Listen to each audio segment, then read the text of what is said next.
I always say it's like a cake. The producer gives you all the ingredients, very well balanced, and it's up to you to put them in the right order, and kind of build the perfect cake, happy birthday, with the candle, and just have the artist taste that and enjoy it.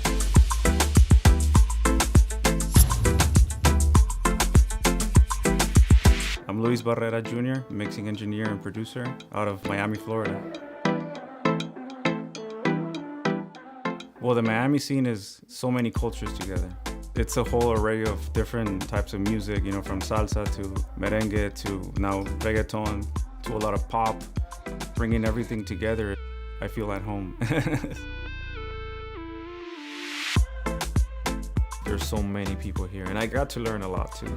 I got to understand different cultures, what they think, what they feel, how they talk, what are they listening to, what's the origins of salsa or merengue or bachata, reggaeton, and just learn new stuff, but also be open to working with different genres, Music has always been in my family. My dad's a musician. I've been singing and doing playback since I was probably like 3 years old. I had my band with my brother, my cousin, a couple friends, and my idea was always to be a musician. But for some reason, I ended up being behind curtains and producing and mixing. I understood that it's a very, very important part of who an artist is, because you get to help them or complement them. I feel I have the two cultures, a little bit of Mexican, which is where I grew up, and then I have the American culture as well. I came to do an internship. I got to work as a teacher to finish my MBA, learn the business side of everything as well. I was doing side gigs of engineering, mixing, and that's how I actually got some of my money to buy my gear too.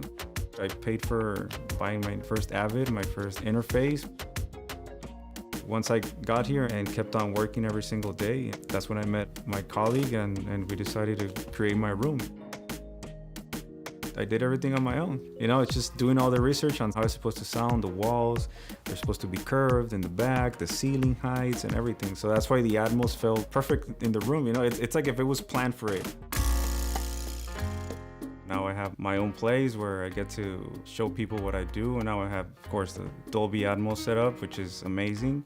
And everybody that comes in loves the vibe, loves the look of the studio, and loves the sound, which is the most important thing to me. I think as a mixing engineer, we've always been limited to just center, left and right. But now I have this, I have all this space, I have up and down. So now I can be more creative. The mindset behind mixing in Dolby Atmos was always to keep the stereo mix that was done originally and transfer it into a Dolby environment with the immersive feeling and making the listener feel like they're listening to something else. That's very close to what they had initially. But make it sound big as well and make it sound powerful. If I had an idea of a vocal in the center, the drums in the front as well, kicking, and maybe some guitars on the side, some little effects on the back, little vocal throws going around.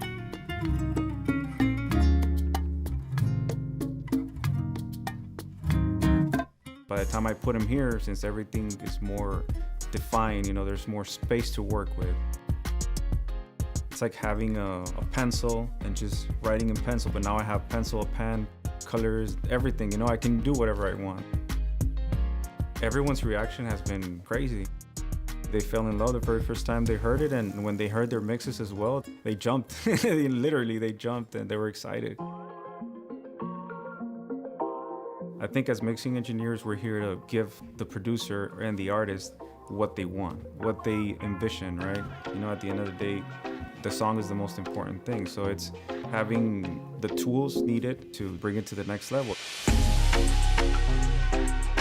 Dolby Atmos is raising the bar to a new level, and to experience that in a different way was just mind-blowing.